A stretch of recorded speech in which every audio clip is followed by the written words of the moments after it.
নমস্কার। আজ আমি ঘরোয়া পদ্ধতিতে পনিরের একটি রেসিপি বানিয়ে দেখাবো। এই রেসিপিটা আপনারা খুব অল্প সময় এবং অল্প উপকরণ দিয়ে বাড়িতে বানিয়ে নিতে পারবেন। তাহলে চলুন রেসিপিটা দেখে নিই। এর জন্য নিয়ে নিয়েছি 300 গ্রামের মতো পনির। এটা কেনা পনির। এখন ছুরির সাহায্যে কেটে নেব। এখানে আমি একটু মোটা মোটা করে কাটছি, আপনারা চাইলে আরও পাতলা করেও কাটতে পারেন। আর এগুলোকে কিউব করে কেটে নেব। এখানে আমি একটু বড় বড় সাইজের রাখলাম, আপনারা চাইলে ছোট করেও কাটতে পারেন। এগুলো কাটা হয়ে গেছে। এবার একটা পেস্ট তৈরি করে নেব। তার জন্য নিয়ে নিচ্ছি টক দই। এখানে আমি প্রায় 100 গ্রামের মতো টক দই নিয়েছি। আর নিচ্ছি 2 চামচের মতো চার মগজ আর 1 মুঠোর মতো কাজু। এটা এখন মিক্সিতে বেটে রাখবো। এদিকে গ্যাসে কড়াই বসিয়ে দিয়েছি।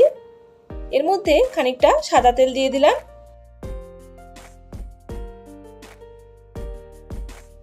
পনিরগুলো এখন ভেজে নেব। পনির ভাজার সময় তেলটা সবসময় হাই ফ্লেমে গরম করতে হয়। লো ফ্লেমে পনির ভাজলে পনিরটা ভেঙে যেতে পারে।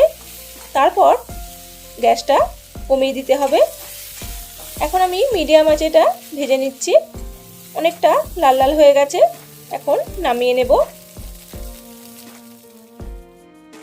একই কড়াতে আরও খানিকটা সাদা তেল দিয়ে দিলাম। এখানে আমি প্রায় 2 চামচের মতো সাদা তেল দিলাম। আর দিচ্ছি বাটার। এখানে আমি 100 গ্রামের মতো বাটার দিয়েছি। পনিরের যেহেতু নিজস্ব কোনো স্বাদ নেই, তাই একটু বেশি করে বাটার কিংবা তেল দিলে রান্নার স্বাদটা অনেকটাই বেড়ে যায়। আর এখানে দিলাম 1/2 চামচ আদা রসুন বাটা। আপনারা চাইলে শুধু আদা বাটা দিয়েও করতে পারেন, তবে আদা রসুন দুটোই দিলে রান্নার স্বাদটা অনেকটাই বেড়ে যায়। আর এখানে রং হওয়ার জন্য দিলাম 1/3 স্পুন কাশ্মীরি লঙ্কার গুঁড়ো। এটা অপশনাল, আপনারা চাইলে নাও দিতে পারেন। এটা এখন ভালো করে ভেজে নিচ্ছি। মশলাটা ভাজা হয়ে গেছে। এবার এর মধ্যে বেটে রাখা কাজু, চারমগজ আর দইয়ের পেস্টটা দিয়ে দিলাম।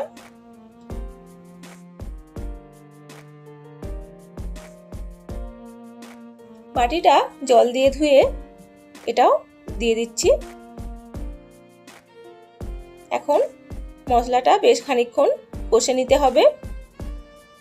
এটা 2-3 মিনিট ধরে কষে নেওয়ার পর এর মধ্যে খানিকটা জল দিয়ে দেব। গ্রেভি থেকে তেল ছেড়ে দিয়েছে, এবার জলটা দিয়ে দেব। আপনি যদি এই ভিডিওটি প্রথম দেখে থাকেন আর যদি এই ভিডিওটি ভালো লেগে থাকে, তাহলে আপনি চাইলে চ্যানেলটিকে সাবস্ক্রাইব করে আমাকে সাপোর্ট করতে পারেন। এখন গ্রেভিটা যতক্ষণ পর্যন্ত না ফোটে অপেক্ষা করতে হবে। গ্রেভিটা ফুটে গেছে। এখন ভেজে রাখা পনিরগুলো এর মধ্যে দিয়ে দিলাম।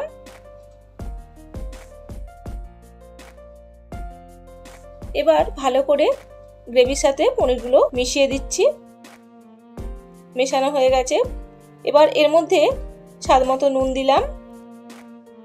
আর দিচ্ছি 2 চামচ চিনি। যেহেতু টক দই ছিল, সেই জন্য চিনিটা একটু বেশি করেই দিলাম, টকটা ব্যালেন্স করার জন্য। তাছাড়া পনিরের মধ্যে মিষ্টির পরিমাণটা একটু বেশি হলে খেতে বেশ ভালো লাগে।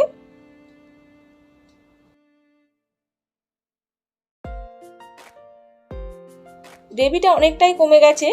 এতে আমি আরও খানিকটা গরম জল দিয়ে দিয়েছি। রান্নাটা অনেকটাই হয়ে এসছে। এখন আমি গ্যাসের ফ্লেমটা বন্ধ করে দিয়ে এটা ঢাকা দিয়ে 2-3 মিনিট রেখে দেব। তারপর পরিবেশন করব।